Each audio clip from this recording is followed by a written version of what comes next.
guys, welcome to Punky's World. Okay.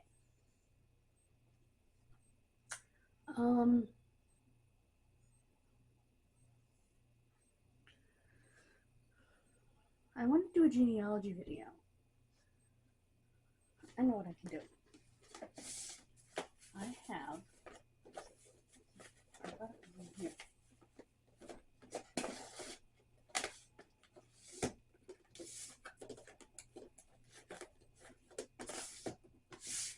Where is it? It's in one of these drawers. It's a book with, oh, come on.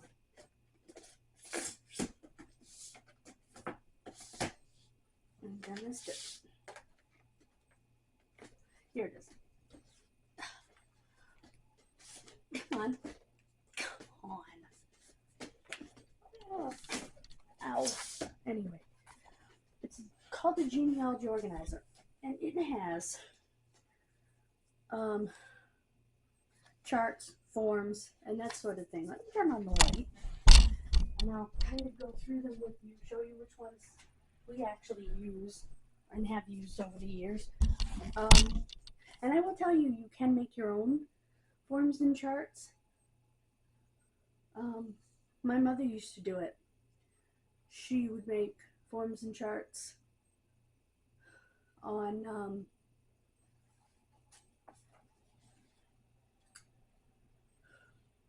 Lotus 123. You don't need Lotus though. If you have a database in Microsoft or something, you can do the same, or a spreadsheet in Microsoft, you can do the same thing. This one, let me show you. All right. The first thing that it has are a bunch of these 5-generation family trees. Obviously, you use these. Now, the thing about these is you always want to have something in your computer and backed up, like onto a thumb drive or something, or an external hard drive, or however you do it. And these are just for basically making notations, seeing what you're missing, that sort of thing. So I wouldn't bother putting like my parents, my grandparents in here because I know their stuff cold. It would be the next generation. So I would write their names just so I had the next generations in the correct spots. But otherwise than that, I know that part cold. You might not, you know? I would like to think that most people, unless you're adopted, know who their parents are when they were born, when they died, that sort of thing. And know who their grandparents on each side were, even if they didn't meet them. Like, I never met my grandfather. He died 11 months before I was born. My grandmother died when I was 5 and a half. So, on my father's side. I knew my grandparents on my mother's side. Well, I knew my mother's mother and her stepfather, who was my grandfather. So what I would do in that case is I do a double line, because I research him because he was my grandfather, and I research my natural grandfather. So I put both in and research both. And you may not do it that way if you didn't have a situation like that in your family, or if you had a non-parental event and you've always thought of someone as your father, they were married to your mother, but you find out, whoops, you might want to still do their line because for all intents and purposes, they're your dad. And he raised my mother from a year old. For all intents and purposes, John Schmidt was her dad. I always knew he was her stepdad, but that never mattered to me because he treated her like his daughter. And he treated me like his granddaughter. He was nothing but Grampy. So, and his family was my family. So I do research that family, and I research who I now know is my natural grandfather's family. I have a good relationship with my uncle, and so, and a couple of my aunts.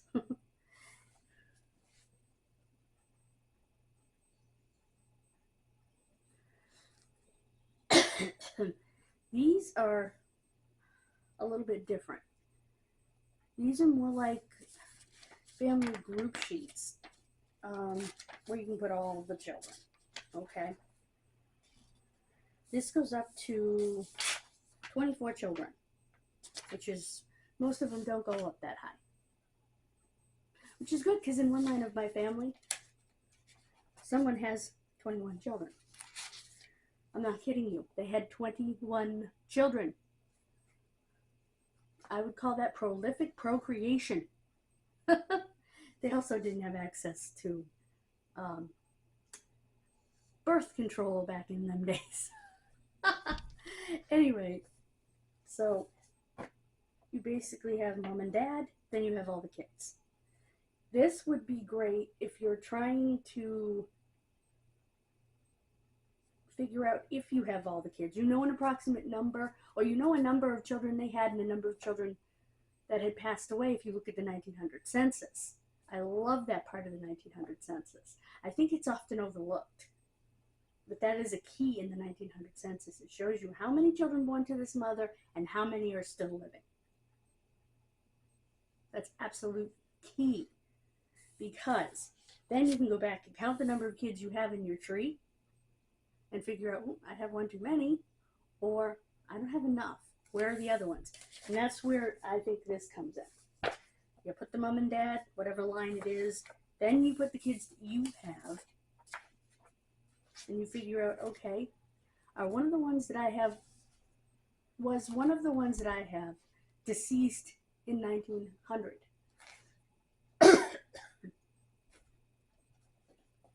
Or am I missing another child? Go back to 1880, because you can't go to 1890. And you're kind of screwed if they died between, well, no, you're not screwed. You just have to look for death records if they died between 80 and 90. No, between 80 and 1900. If they died in that time period, there was no 1890 census to show you if they were alive then. So you need to look at death records. And this will help you kind of sort that out. You also put locations in. You can put pictures in here, which I have not done.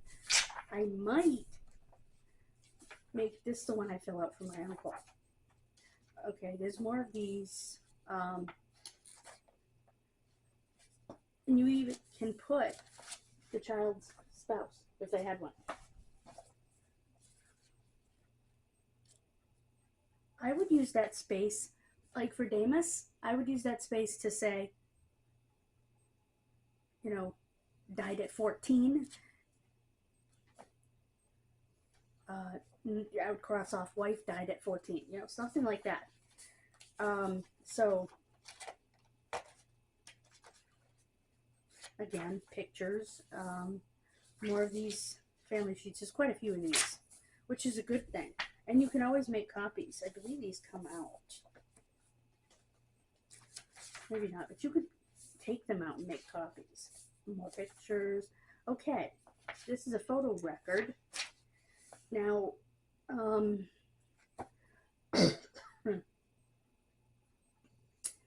this particular record would take me 10 million years to do. I digress. Because I was talking about organization. I don't know why they want you to put the date that you did the log, but then the date you acquired it, who you acquired it from. I'm not going to put the size of every picture. I'm sorry. The surname the pictures are from, a description of what the picture is, and the location if you know it. So that's that. And then you can do family recipes, and there's two different recipe logs. First is just the log of the family recipes. Just what is the recipe, who did you get it from, that sort of a thing. When did you get it? And this one is actually writing down the recipes. Recipe for, let's just make it up because I have my grandmother's recipe for this. It's been passed down, so it's not on paper. Recipe 4. Stuffed peppers. Compiled by, I would write my name, prep time, cook time, and how many it serves. Ingredients. Like bell peppers, ground beef, onions, tomato soup,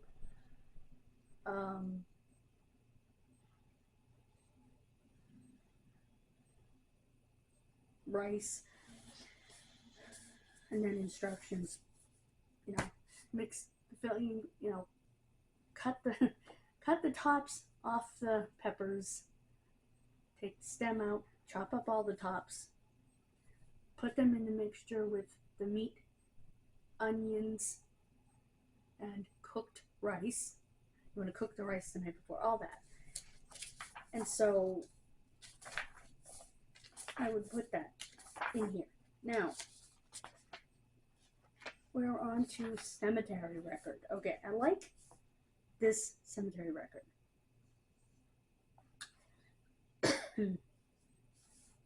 Because you can put several stones, first of all, on one page, which is nice. You write the name of the cemetery, where the cemetery is, directions to it if you want to, the surnames that are in that cemetery, any notes you have about the cemetery. Like, for example, St. Paul's in Manchug. I would say small cemetery, mostly family. See genealogical notes on how it was founded. You write whether or not there was a marker. You write the size, shape, basic description of the marker, any writings on it. Then if you want to, they give you this grid to literally mark out. I would only do that for St. Paul's because it's so small. Mark out where your family is. Well, this whole corner here, this area here, this area here. So, and there's a bunch of these. Let's see, what is the next thing in this book? Heirloom records. We've gone over these before. It's if you have an heirloom, like a piece of jewelry or something. You write it down. Okay, this is a correspondence log. This is what I was looking for. Okay. Correspondence log is what I was looking for.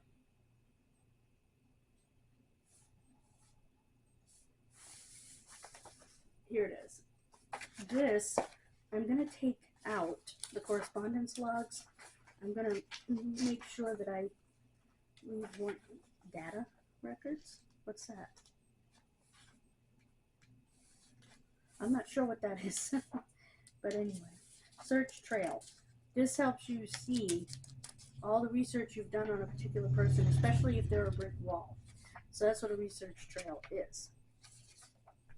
So I'm going to take the correspondence logs out of here. I feel like, yep. And because I'm going to use these, what I want to do is get them out neatly. Oh boy, neatly. That didn't come out as neatly as I would have liked it. Yep. But that's okay because I don't need today's date. So what I'm going to do is make copies of these. Now, you could take a razor and cut them out and make them much more neat than I just did. I don't know if data records means like, when did you get that certificate? That's probably what I would use it for. So, here, that doesn't go there. That goes tomorrow for this channel and the other channel. Also, check out the short on the other channel that I'm putting up today. God bless you. Have a wonderful rest of your day. Please subscribe to both. We have goals that we would like to reach by August 4th, my birthday. That's why I set the goal for that day. Thank you so much. Bye, guys.